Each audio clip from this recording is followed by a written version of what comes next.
श्री शंकराचार्यवर्यम् श्रीशंकराचार्यवर्यं सर्वलोकैकवन्द्यं भजे देशिकेन्द्रम्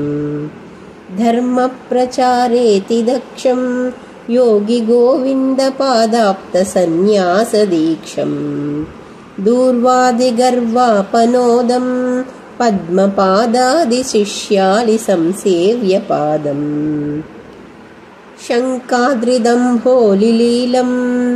किङ्कराशेषशिष्यालिसन्त्राणशीलं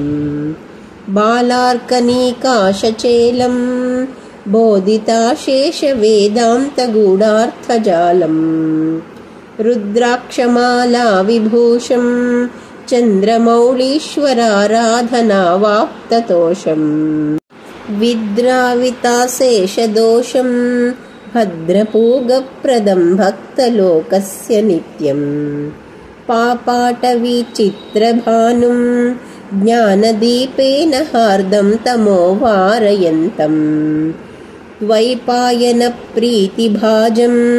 सर्वतापापमहामोघबोधप्रदं तं राजाधिराजाभिपूज्यं रम्यशृङ्गाद्रिवासैकलोकं यतीड्यं राकेन्दुसङ्काशवक्त्रं रत्नगर्भे भवक्त्राङ्घ्रिपूजानुरक्तं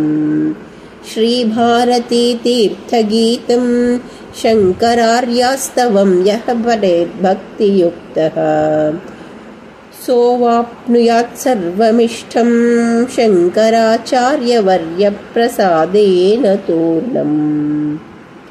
इति श्री भारतीतीर्थमहास्वामीकृत श्री शङ्कराचार्यवर्यम्।